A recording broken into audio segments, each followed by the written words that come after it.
चाकिरी में दर्शन पाऊं। क्या है हिरण की स्थिति क्या है? और ये कोई झूठ नहीं, किलोमीटरों दूर घर में बैठी हुई गोपियों को जो दिख रहा है वो सत्य है। वही वेणु गीत में वर्णन किया गया। तो उस वेणु गीत के प्रथम श्लोक में गोपियां जो बात कहती हैं वो बड़ी अद्भुत है। गोपियां कहती हैं, इन आंखों को आपने पाया, इन आंखों से आपने केप टाउन देखा, जोहान्सबर्ग देखा, डरबन देखा, अमेरिका देखा, न्यूजीलैंड देखा, स्विट्जरलैंड देखा, कश्मीर देखा, मनाली देखा, गोवा देखा, सब कुछ देखा, पर मरने से पहले अगर इन आंखों से श्री कृष्ण को नहीं देखा तो आपने कुछ भी नहीं देखा। इन नेत्रों से अगर श्याम सुंदर का दर्शन नहीं किया तो इन नेत्रों को पाकर के आपने नेत्रों का फल जो होना चाहिए वो पाया ही नहीं है। गोपियां कहती हैं वेणु गीत में, बहुत ध्यान से सुनिएगा। इन कानों से सब कुछ सुन लिया लेकिन कृष्ण की वंशी नहीं सुनी, तो ये कान आपने व्यर्थ कर दिए, इनको पाकर के आपने कुछ नहीं किया। इस जीव को पाकर के सब कुछ गाया लेकिन कृष्ण नाम नहीं गाया तो आपने कुछ नहीं किया। इन हाथों को पाकर के सबका स्पर्श किया लेकिन कभी कृष्ण के कोमल अंग का स्पर्श नहीं किया तो आपने कुछ नहीं किया। इन पैरों को पाकर के आपने पूरी दुनिया का भ्रमण किया लेकिन कभी कृष्ण के परिक्रमा नहीं की। प्रकट कृष्ण खड़े हों और आप उनकी परिक्रमा कर रहे हो तो आपने इन पैरों को पाकर कुछ नहीं किया। गोपियां कहती हैं, अरे आंख वालों, जिनके भी पास आंखें हैं, अपने मृत्यु के दिन आवे उससे पहले पहले ऐसे ही यत्न कर जाओ कि इन आंखों को एक बार श्याम सुंदर दिखाई दे जाए, क्योंकि जब वो दिखेंगे तो सब फीका लगेगा। सूरदास जी कहते हैं, हरि दर्शन की प्यासी अखियां, हरि दर्शन की प्यासी। गाइए, हरि दर्शन की प्यासी अखियां, हरि दर्शन की। नॉट एट ऑल, अभी हरि दर्शन की प्यासी नहीं है। ये किसकी प्यासी है? माउंट्स देखने हैं, ओशन देखने हैं, गोरे गोरे लोग देखने हैं, काले काले लोग देखने हैं, ये ऐसे वाले कपड़े देखने हैं, वो वाला फ्लावर देखना है, ऐसा वाला फ्रूट देखना है, ऐसे सुंदर मुखड़े देखने हैं, ऐसा सुंदर रूप देखना है। अभी हमारे नेत्र प्यासे नहीं हुए कृष्ण दर्शन के, प्यासे हो जाएं। सूरदास जी, उनके पास नेत्र नहीं है। एक दिन ठाकुर जी के मन में आया, प्रकट हो गए सूरदास जी के आगे और कहा, सूरदास जी मांग लीजिए कुछ वरदान। बोले कुछ नहीं चाहिए नाथ। ठाकुर जी ने तुरंत नेत्रों पर हाथ फेर दिया, बोले आंख खोलो। सूरदास बोले मैं अंधा हूं। बोले मैंने हाथ फेरा है, खोलो। सूरदास जी ने जैसे नेत्र खोले, त्रिभंग ललित श्याम सुंदर सामने खड़े हैं। आहा, मोर मुकुट पहना हुआ है, कानों में मकराकृत कुंडल है, अधर पर वंशी धारण है, श्याम वर्ण जैसा समुद्र का रंग है वैसा ठाकुर जी का रंग है। घूम घूम करके सूरदास जी ने अच्छे से 1.5, 2, 3, 4 घंटे तक ठाकुर जी को देखा, एक एक रों को देखा। हाथ पकड़ के देखते हैं, कभी चरण देखते हैं, कमर देखते हैं, गला देखते हैं, मुख देखते हैं, कान देखते हैं, नाक, सबको देखा। और सर्वांगीण अंग को देखने के बाद चरणों में प्रणाम करके सूरदास जी कहते हैं, अब मुझे वरदान चाहिए। ठाकुर जी बोले मैंने तो दे दिया। बोले आपने दिया, मैंने नहीं मांगा था। I didn't ask you for eyes, मैंने नहीं बोला था कि आंख दो, मैं अब मांगना चाहता हूं। ठाकुर जी बोले क्या चाहिए? बोले अब दोबारा से अंधा बना दो, देख लिया आपको, अब और किसी को नहीं देखना। जिन नैनन में पी बसे दूजा ना ही समाए, जिन नेत्रों ने आपको देख लिया ना, तब इस नेत्रों से संसार देखूंगा मैं कदापि नहीं, मुझे फिर से अंधा कर दो, क्योंकि ये नेत्र और किसी को नहीं देखना चाहते। हरि दर्शन की प्यासी अखियां, हरि दर्शन की प्यासी। गाइए, दर्शन की प्यासी अखियां, हरि दर्शन की प्यासी। क्या देखना चाहते हो? देखो चाहत कमल नयन को, देखो चाहत कमल नयन को, देखो चाहत कमल नयन को, देखो चाहत कमल नयन को। निस दिन रहत उदासी, निस दिन रहत उदासी, निस दिन रहत उदासी अखियां, हरि दर्शन की प्यासी। प्यासी हरि दर्शन की प्यासी।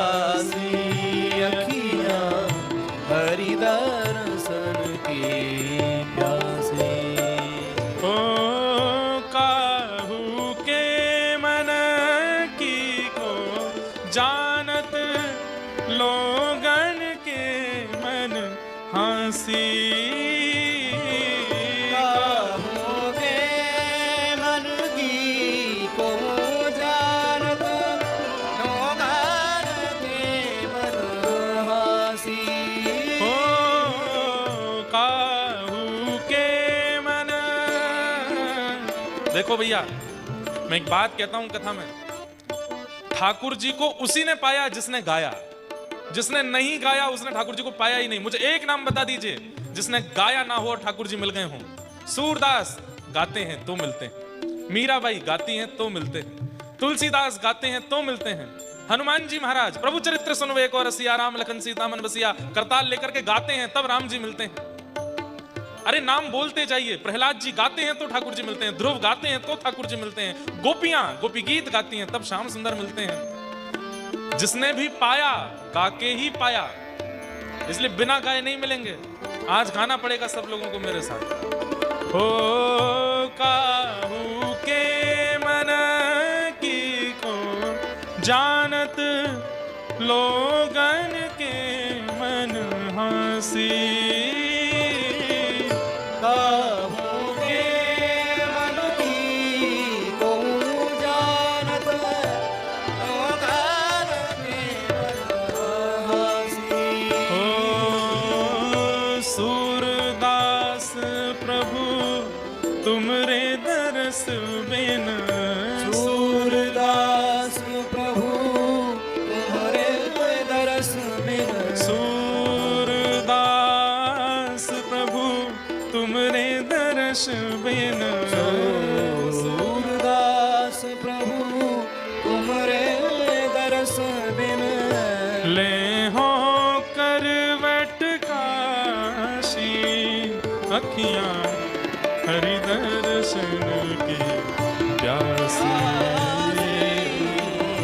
हरि दर्शन की प्यासी अखियां हरि दर्शन की प्यासी। हरि दर्शन की प्यासी अखियां हरि दर्शन की प्यासी। प्यासी हरि दर्शन की प्यासी अखियां हरि दर्शन की प्यासी। अक्षणवताम फलमिदं न परम विदाम। गोपियां कहती हैं अगर नेत्र मिले हैं और नेत्रों से सब कुछ देख लिया लेकिन श्याम सुंदर को नहीं देखा तो नेत्रों को पाने का साफल्य नहीं हुआ, नेत्रों को पाने का कोई फायदा नहीं मिला आपको, क्योंकि आपने श्याम सुंदर को नहीं देखा। और श्याम सुंदर भी कैसे, कौन से श्याम सुंदर का दर्शन? वंशी बजाते हुए श्याम सुंदर बोले नहीं, गिरिराज उठाते हुए श्याम सुंदर बोले नहीं, माखन खाते हुए श्याम सुंदर बोले नहीं, यशोदा की गोद में चढ़े हुए श्याम सुंदर बोले नहीं, श्री राधा रानी के बगल में खड़े हुए श्याम सुंदर बोले नहीं। ये सब दर्शन तो हैं ही सुंदर, पर यदि नेत्रों से पहली बार ठाकुर जी को देखना चाहते हो तो ऐसे दर्शन करो। बोले कौन से दर्शन? सख्य प्रसून अनुविवेशयतोर्वयस्यै वक्त्रं व्रजेश सुतयोरणवेणुजुष्टं यैर्वान् पीत मनुरक्त कटाक्षमुक्षम्।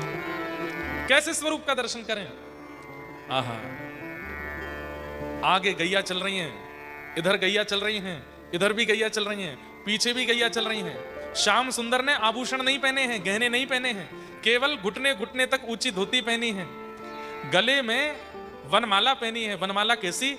जिसमें 5 प्रकार के पुष्प हैं और 10 प्रकार के पत्ते हैं। इसमें नीम के भी पत्ते हैं, कुछ कुछ गुलेर के भी पत्ते हैं, कुछ कुछ तुलसी के भी पत्ते हैं, कुछ कुछ पीपल के भी पत्ते हैं। अलग अलग पत्रों 10 प्रकार के पत्र और 5 प्रकार के पुष्प, ऐसी वनमाला ठाकुर जी ने गले में पहन रखी है। और कोई आभूषण नहीं है और सिर पर पाग भी नहीं है। तो क्या पहना है? बोले गैयाओं का जब दूध निकाला जाता है तो पीछे के 2 पैर बांधे जाते हैं जिस रस्सी से, उसको लोमना बोलते हैं। उस पैर बांधने वाली लोमना रस्सी को ठाकुर जी ने सिर पर बांध रखा है।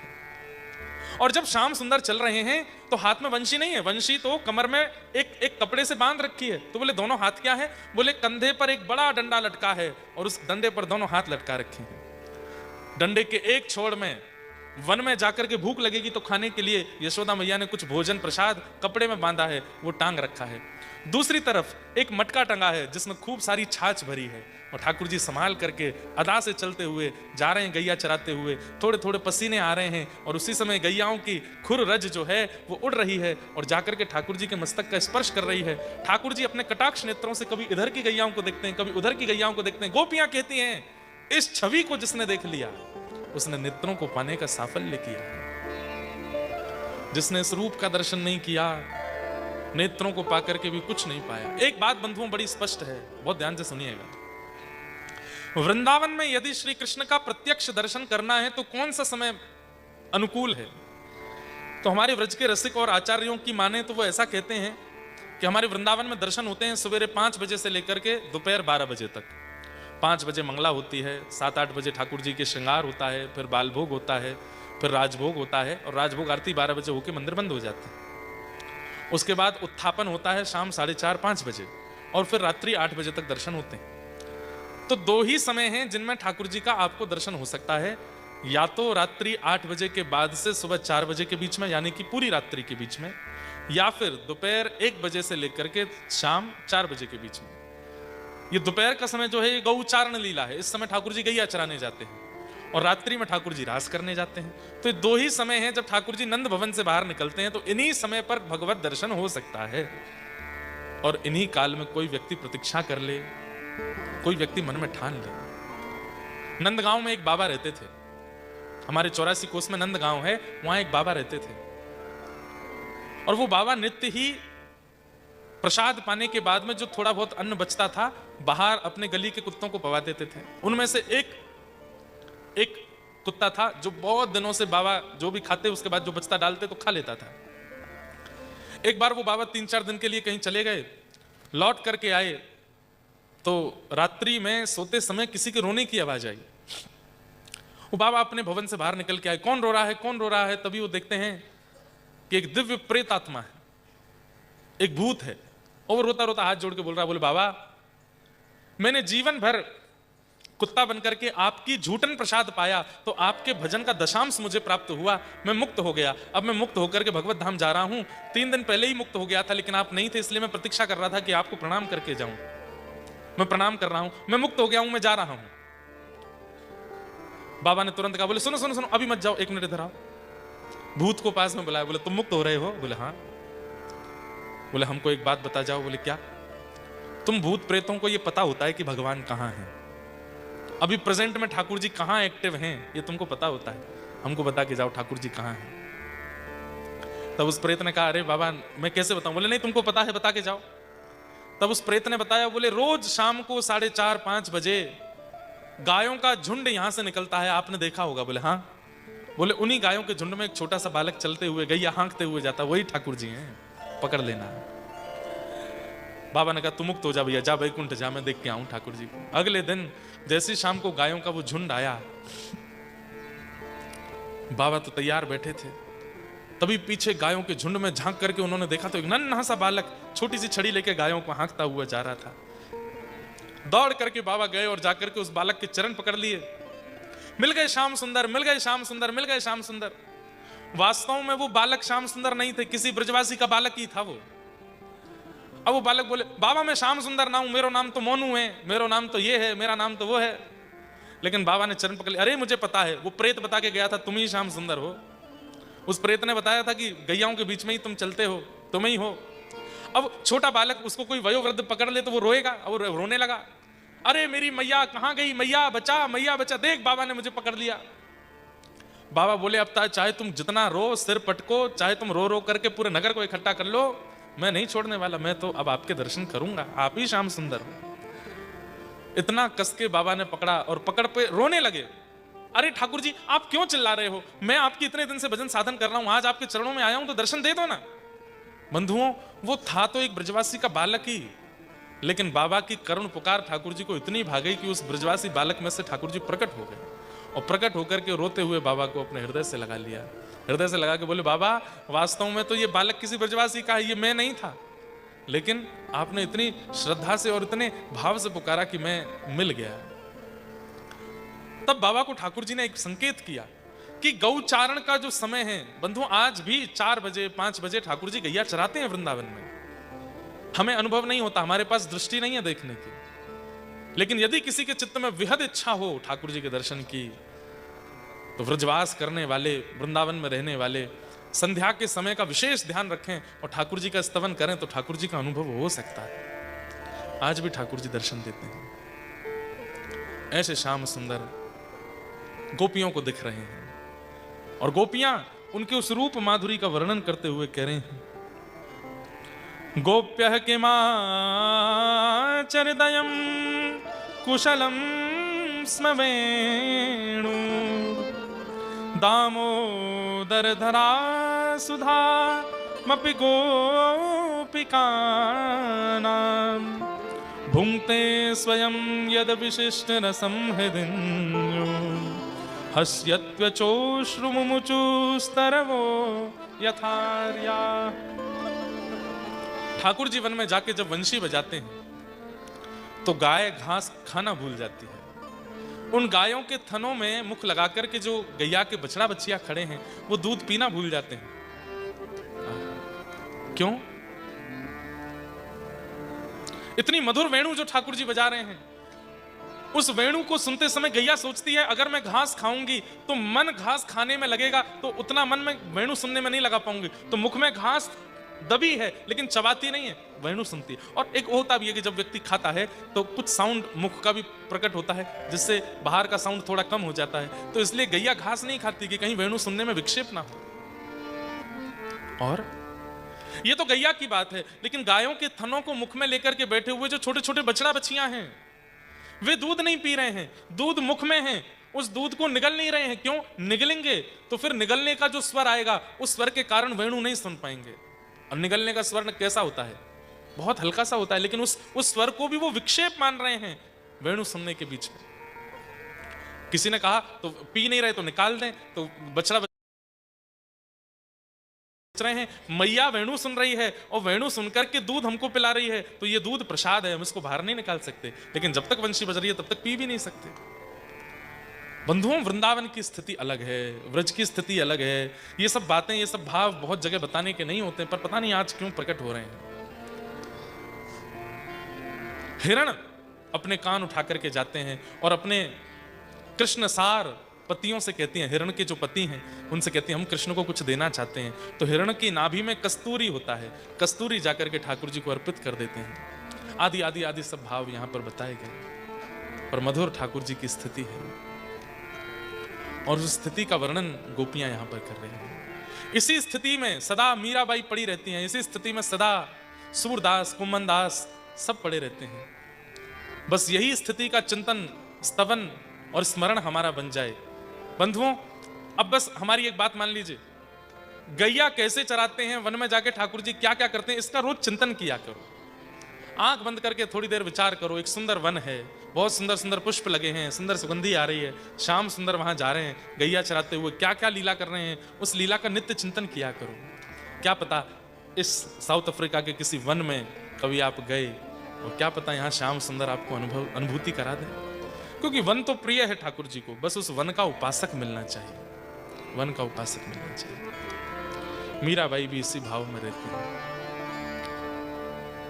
दर्शन को मोहे चाव घनेरो, तब देखूं मुख तोरा गोविंद। एक बात बोलूं बंधुओं, किसी भी भक्त ने, जितने भी भक्तों की आप चरित्र सुनते आए हैं, किसी भी भक्त ने ठाकुर जी से मुक्ति कभी नहीं मांगी, मुक्ति नहीं मांगी। सबने ठाकुर जी का केवल दर्शन मांगा है और उसके बदले सुख भी नहीं मांगा, समृद्धि भी नहीं मांगी। आप दुख दो, आप कष्ट दो, आप चाहे जैसी स्थिति हमारी कर दो, बस एक बार दिख जाओ हमको, एक बार दिख जाओ। हमारे व्रज में मीराबाई जब आई तो गाती हैं, चाकर रहसूं, चाकर मतलब नौकर, मैं आपकी दासी बनना चाहती हूं। चाकर रहसूं बाग लगासूं, नित उठ दर्शन पासूं, वृंदावन री कुंज गलिन में हरि की लीला गासूं। श्याम मने चाकर राखो जो, हरि जी माने चाकर राखो जो। चाकरी में दर्शन पाऊं, चाकरी में दर्शन पाऊं, दर्शन पाऊं खर्ची। आह, मीराबाई, मीराबाई क्या कहती है? एक बहुत सुंदर पद है, सब गाओ मेरे साथ। कब से पुकार रही हूं नाथ, कब आओगे मुझे दर्शन देने के लिए? हम भी पुकार तो रही हैं, 10 साल हमको हो गए, आपको तो बहुत साल हो गए होंगे यहाँ बैठे कई लोगों को, लेकिन कब तक ये स्थिर बने रहेंगे? कभी तो प्रकट हुई है नाथ। अच्छा, एक बात मैं कथा में कहा करता हूं कि ठाकुर जी हमारे साथ एक गेम खेल रहे हैं। कौन सा गेम खेल रहे हैं? स्टैचू। स्टैचू गेम खेला है? उस गेम का एक नियम होता है कि 10-5 बच्चे अलग अलग आकृति बनाते हैं और एक बच्चा 10 तक काउंटिंग करता है, 1 2 3 4 5 6 7 8 9 10, और 10 बोलते ही वो पीछे घूम के देखता है तो सारे बच्चे जो हैं वो अलग अलग रूप बना लेते हैं। आज कथा के बाद हम भी जब जाएंगे हम खेलेंगे आज। ओ भैया देवताओं, IPL वालों, तुम्हारे प्रिय खिलाड़ी 0 पे आउट होंगे। आज जहां हम रुके हैं हमारे नीतीश जी के यहाँ, आज हम जाके हम भी आज स्टैचू खेलेंगे। ये सब भी हमारे साथ रहेंगे। स्टैचू गेम खेला है कभी आपने? कितनों ने खेला? हाथ ऊपर करो। जिन्होंने नहीं खेला, आप लोग कितने दुर्भाग्यशाली हो। कैसे खेलते हैं? 10 तक काउंट करता है एक, और वो ऐसे घूम के पीछे मुड़ के काउंट करेगा 1 2 3 4 5 6 7 8 9 10, और पीछे खड़े बाकी सब लोग अदा बनाते हैं। कोई ऐसे खड़ा हो जाता है, कोई ऐसे खड़ा होगा, कोई ऐसे खड़ा होगा, और फिर वो स्टैचू ही रहेंगे। फिर वो जिसने 10 तक काउंट किया वो आएगा, उसका काम है कि उनको हंसा के दिखाओ। अब उसको छूना नहीं है, बिना छुए कुछ भी करके उसको हंसा के दिखाओ। अगर वो हंस गया तो वो आउट, नहीं हंसा तो आप आउट। अभी तक यही होता आया कि हम आउट होते जा रहे हैं, ठाकुर जी जीत रहे हैं। इस मंदिर को बने कितने साल हो गए? कितने साल हो गए? 25 साल हो गए। 25 साल हो गए।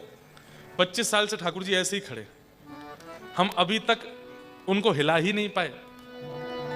अभी तक उनको हिला ही नहीं पाए, पर मीराबाई ने हिला दिया था, सूरदास ने उनको सचल कर दिया था, कृष्णदास ने सचल कर दिया था, सक्कूबाई ने सचल कर दिया था। आज सुबह जब हम सत्संग में गए, सहजोबाई ने भी सचल कर दिया था। हमारी भक्ति में सामर्थ्य नहीं, आज भी ठाकुर जी स्टैचू बन के खड़े हैं। और काउंटिंग पता है कितनी लंबी है? 100 तक काउंटिंग। हमारे जीवन की काउंटिंग चल रही है। हर साल हम 1 साल और बढ़ जाते हैं। मैं 28 साल का हो गया, 29 साल का हो गया, कोई यहाँ 50 का है, कोई 55 का है। काउंटिंग चल रही है आपकी, लेकिन ठाकुर जी अभी तक स्टैचू ही हैं। अब नहीं, अब संकल्प ले लीजिए, बोले लाला चाहे एक उंगली हिला के दिखाओ, मुझे देखना है। हमारे राजस्थान में वृंदावन के एक ठाकुर जी विराजमान है। जब औरंगजेब ने आक्रमण किया था तो सारे वृंदावन के कई ठाकुर राजस्थान चले गए। श्रीनाथ जी उदयपुर के पास चले गए, गोविंद देव जी जयपुर चले गए, मदन मोहन जी करौली चले गए, गोपीनाथ जी भी जयपुर चले गए। तो इनमें मदन मोहन जी जो करौली, बेटी से कहा क्या चाहिए तुम्हें दहेज में? बोले पिताजी आपको जो देना हो दे दो, लेकिन मदन मोहन जी मुझे दे दो, मैं अपने साथ ले जाऊंगी, इनकी सेवा मैं करूंगी। राजा ने कहा बेटी प्राण मांग ले, लेकिन इनको नहीं दूंगा। तो बेटी इतना रोई, विदा ही नहीं हुई। बोले इनको लेके जाऊंगी। तो राजा ने एक शर्त रखी, मैं मदन मोहन जी जैसे 7 स्वरूप बिल्कुल एक जैसे बनवाऊंगा, और तुम्हारी आंख पे पट्टी लगा करके तुमको स्पर्श करके बताना है। अगर तुमने असली मदन मोहन जी स्पर्श करके बता दिए कि ये हैं, तो तुमको दे दूंगा, और नहीं बता पाई तो जिनको तुम पकड़ोगे वो उनको ले जाना पड़ेगा। वो ठीक है। राजा ने 7 मदन मोहन जी के स्वरूप बनवाए, एक जैसे, एक जैसा इत्र लगाया, एक जैसी पोशाक पहनाई, एक जैसा मुकुट धराया, एक जैसी पगड़ी पहनाई, सब कुछ बिल्कुल एक जैसा। और बेटी से कहा कल तुम स्पर्श करके बता देना, आंख पे पट्टी होगी। अगर तुमने बता दिया कि ये मदन मोहन जी हैं, तो मैं तुम्हारे कैसे पता करूंगी? पिताजी कोई कमी नहीं छोड़ेंगे, मुझे पता है, बिल्कुल एक जैसे बनवा देंगे सब। मैं कैसे पता करूंगी कि आप कौन से हो? रात भर रोई तो सुबह ठाकुर जी उसके स्वप्न में आए, और स्वप्न में आके बोले सुनो तुम हाथ पकड़ना। बोले हाँ, मैं कन्नी उंगली हिला दूंगा, समझ जाना यही हूं मैं। बोले ठीक है। राजकुमारी आंख पर पट्टी बांध करके गई। ठाकुर जी ऐसे खड़े, सारे ठाकुर जी ऐसे खड़े थे, सबके हाथ पकड़ पकड़ के देखे। थोड़ी देर हाथ रखे, उंगली नहीं हिलती तो बोलती ये नहीं है, अगले पे चली जाए। वहां राजा घबरा रहा है कि कहीं असली बता नहीं दे। लेकिन जैसे ही असली मदन मोहन जी के पास वो पहुंची, जैसे ही हाथ पकड़ा, सोई ठाकुर जी ने अपनी उंगली हिला दी। जैसी उंगली हिली, पुत्री ने तुरंत कहा पिताजी ये है मदन मोहन जी। राजा रोता रोता आया, बोले मैंने देख लिया कि उंगली हिली थी, अब मुझे इस बात का मन में भाव है, तू ले जाना चाहती है? नहीं, ये भी जाना चाहते हैं, तो अब मैं भेजूंगा। तो श्री मदन मोहन जी गए। तो ठाकुर जी आज भी हिलते हैं, आज भी बोलते हैं, आज भी चलते हैं, पर हम लोग फेल होते जा रहे हैं। स्टैचू वाले गेम में हम हार रहे हैं। मीराबाई की तरह गा दो, थे के वो तो सांवरा में मोर मुकुट बन जाऊं, थे के वो तो सांवरा में मोर मुकुट बन जाऊं। मारवाड़ी का भजन है। मीराबाई कह रही आप कहो तो मैं मोर मुकुट बन जाऊंगी, आप कहो तो मैं गले का हार बन जाऊंगी, लेकिन बस एक बात मान लो, हे मोहन आओ तो सही, गिरधर आओ तो सही, माधव रे मंदिर में मीराबाई अकेली खड़ी। मोहन आओ तो सही, गिरधर आओ करताल बजा के गाओ। सही, माधव रे मंदिर में मीराबाई अकेली खड़ी। हे मोहन आओ तो सही, गिरधर आओ तो सही, माधव रे मंदिर में मीराबाई अकेली खड़ी। मोहन आओ तो सही, गिरधर आओ तो सही, माधव रे मंदिर में मीराबाई अकेली खड़ी। थे के वो तो सांवरा में मोर मुकुट बन जाऊं, थे के वो तो सांवरा में मोर मुकुट बन जाऊं। हाँ थे के वो तो सांवरा में मोर मुकुट बन जाऊं, थे के वो तो सांवरा में मोर मुकुट बन जाऊं। अरे पैरण लागे सांवरो जे, पैरण लागे सांवरो जे, हाँ पैरण लागे सांवरो जे, पैरण लागे सांवरो। ओ मैं तो मस्तक से लग जाऊं रे, मैं तो मस्तक से लग जाऊं। हाँ मैं तो मस्तक से लग जाऊं रे, मैं तो मस्तक से लग जाऊं। हे मोहन हे गिरधर, हे मोहन आओ तो सही, गिरधर आओ तो सही, मैं तो मस्तक से लग जाऊं। हाँ मैं तो मस्तक से लग जाऊं रे, मैं तो मस्तक से लग जाऊं। हे मोहन हे गिरधर, हे मोहन आओ तो सही, गिरधर आओ तो सही, माधव रे मंदिर में मीराबाई अकेली खड़ी। मोहन आओ तो सही, गिरधर आओ तो सही, माधव रे मंदिर में मीराबाई अकेली खड़ी। हे मोहन आओ तो सही, गिरधर आओ तो सही, माधव रे मंदिर में मीराबाई अकेली खड़ी। मोहन आओ तो सही, गिरधर आओ तो सही, माधव रे मंदिर में मीराबाई अच्छा। अकेली खड़ी। एक बात बताएं, कीर्तन में एक अपराध है क्या? ऐसे ताली बजाना और केवल धीमे धीमे गाना। क्यों? हमारे गौड़िया वैष्णव परंपरा में एक हरिदास ठाकुर हुए, वो इतनी जोर जोर से कीर्तन करते थे तो किसी ने जाके उनको टोक दिया, बोले कीर्तन मन में होना चाहिए, धीमे धीमे होना चाहिए, इतना जोर जोर से क्यों कर रहे हो? तो हरिदास ठाकुर कहते हैं धीमे धीमे करूंगा तो केवल अपना कल्याण कर पाऊंगा, जोर जोर से करूंगा तो सबका कल्याण होगा, जो सुनेगा उसका भी कल्याण होगा, और केवल यहाँ बैठे लोगों का ही कल्याण नहीं, वायु में भी छोटे छोटे परमाणु हैं, वायु में भी छोटे छोटे जीव हैं जो भ्रमण कर रहे हैं अपने उद्धार के लिए। जब कोई करताल बजाता है वो वेग से गाता है। देखो, अगर मुझे ही गाना है, मुझे ही ताली बजानी है, मुझे ही अपना कल्याण करना है, तो मैं ऑल द वे 7 समुद्र पार साउथ अफ्रीका क्यों आ रहा हूं? वहीं वृंदावन बैठे बैठे गा लूंगा मैं। अच्छा है, यहाँ आए हैं ताकि आपसे गवा मैं। भुजा उठाओ दोनों। मोहन आओ तो सही, गिरधर आओ तो सही खड़ी। मोहन आओ तो सही, गिरधर आओ तो सही, माधव रे मंदिर में मीराबाई अकेली। बोल गिरधर लाल प्यारे।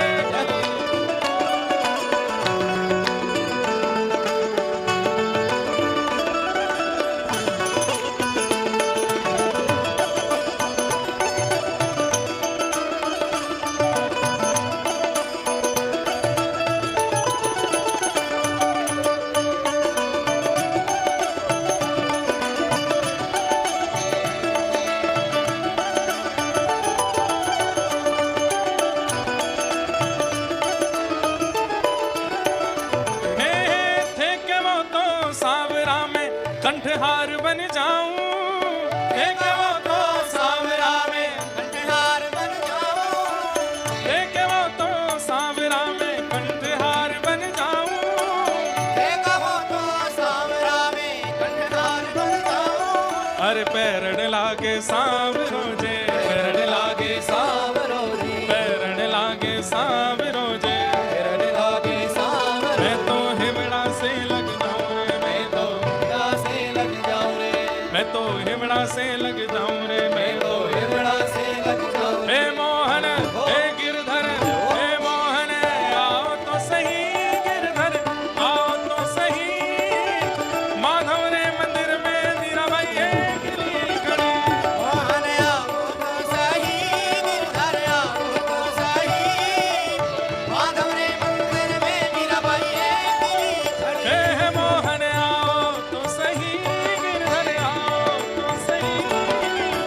वो सुन।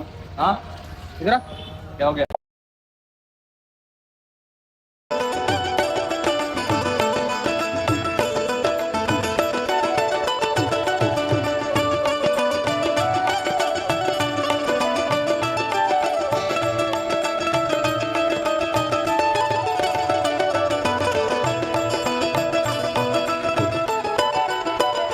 ओ, थे के वो तो सांवरा में जल यमुना बन जाऊं। आंखें कहो तो सांवरा में जल यमुना बन जाऊं। थे के वो तो सांवरा में जल यमुना बन जाऊं। आंखें कहो तो सांवरा में जल यमुना बन जाऊं। नहावन ला अगर मैं यमुना जी बनूं तो क्या करें ठाकुर जी? ओ नहावन लागे सांवरो जे, सावन लागे सांवरो जे, नहावन लागे सांवरो जे, सावन लागे सांवरो। ओ मैं तो अंग अंग रम जाऊं रे, मैं तो अंग अंग रम जाऊं रे, मैं तो अंग अंग रम जाऊं रे, मैं तो अंग अंग रम जाऊं रे। हे मोहन हे गिरधर, हे मोहन आओ तो सही, गिरधर आओ तो सही। माधव रे मंदिर में मीरा बाई एक लिए खड़ी। हे मोहन आओ तो सही, गिरधर आओ तो सही। माधव रे मंदिर में मीराबाई एकली खड़ी। मोहन आओ तो सही, गिरधर आओ तो सही। माधव रे मंदिर में मीरा बाई एक लिए खड़ी। मोहन आओ तो सही, गिरधर आओ तो सही। माधव रे मंदिर में मीराबाई एकली और खड़ी। हे थे के वो तो सांवरा में पग पायल बन जाऊं। आंखें कहो तो सांवरा में पग पायल बन जाऊं। थे के वो तो सांवरा में पग पायल बन जाऊं। आंखें कहो तो सांवरा में पग पायल बन जाऊं। पायल बनेंगे तब क्या लाभ? अरे नाचन लागे सांवरो जे, नाचन लागे सांवरो नाचन लागे सांवरो जे। नाचन लागे सांवरो। ओ मैं तो चरणा में रम जाऊं रे, मैं तो चरणा में रम जाऊं रे, मैं तो चरणा में रम जाऊं रे, मैं तो। चरणा में रम जाऊं रे। हे मोहन हे गिरधर, हे मोहन आओ तो सही, गिरधर आओ तो सही। माधव रे मंदिर में मीराबाई एक लिए खड़ी। मोहन आओ तो सही, गिरधर आओ तो सही। माधव रे मंदिर में मीराबाई एकली खड़ी। हे मोहन आओ तो सही, गिरधर आओ तो सही। माधव रे मंदिर में मीराबाई एक लिए खड़ी। मोहन आओ तो सही, गिरधर आओ तो सही। माधव रे मंदिर में मीराबाई एकली खड़ी। राधे राधे राधे गोविंद राधे, राधे राधे राधे गोविंद राधे, गोविंद राधे गोपाल राधे, गोविंद राधे, गोपाल राधे। गोविंद राधे गोपाल राधे, गोविंद राधे, गोपाल राधे। गोविंद राधे गोपाल राधे, राधे, गोपाल राधे। गोविंद राधे गोपाल राधे। गोविंद राधे, गोपाल राधे। जय राधे जय राधे जय राधे राधे राधे राधे राधे गोविंदा। राधे, राधे, राधे, राधे, राधे गोविंदा। जय राधे राधे राधे राधे राधे गोविंदा। राधे, राधे, राधे, राधे, राधे गोविंदा। जय राधे राधे राधे राधे राधे गोविंदा। राधे, राधे, राधे, राधे, राधे गोविंदा। जय राधे राधे राधे राधे राधे गोविंदा। राधे, राधे, राधे, राधे, राधे गोविंदा। जय राधे गोविंदा। राधे गोविंदा। जय राधे गोविंदा। राधे गोविंदा। जय राधे गोविंदा। राधे गोविंदा। जय राधे राधे जय गोविंदा। राधे राधे राधे राधे गोविंदा। राधे, राधे, राधे, राधे, राधे गोविंदा। जय राधे राधे राधे राधे राधे गोविंदा। राधे, राधे, राधे, राधे, राधे गोविंदा। जय राधे राधे राधे राधे राधे गोविंदा। राधे, राधे, राधे, राधे, राधे जय जय श्री राम, जय जय श्री राम। थे के वो तो सांवरा में पग पायल बन जाऊं, माथे वो तो सांवरा में पग पायल बन जाऊं। अरे नाचन लागे सांवरों जे, नाचन लागे सांवरों जे, हाँ नाचन लागे सांवरों जे, नाचन लागे सांवरों जे। मैं तो चरणा से लग जाऊं रे, मैं तो चरणा से लग जाऊं रे, मैं तो चरणा से लग जाऊं रे, मैं तो चरणा से लग जाऊं रे। हे मोहन आओ तो सही गिरधर, आओ तो सही, माधव रे मंदिर में मीरा माई एकली खड़ी। मोहन आओ तो सही गिरधर आओ तो सही, माधव रे मंदिर में मीराबाई एकली खड़ी। मोहन आओ तो सही गिरधर, आओ तो सही, माधव रे मंदिर में मीराबाई एकली खड़ी। मोहन आओ तो सही गिरधर आओ तो सही, माधव रे मंदिर में मीराबाई एकली खड़ी। विराज जाओ सब लोग, खूब आनंद आयो भैया। सबने पुकारा है और गा करके पुकारा, तभी श्याम सुंदर आए हैं।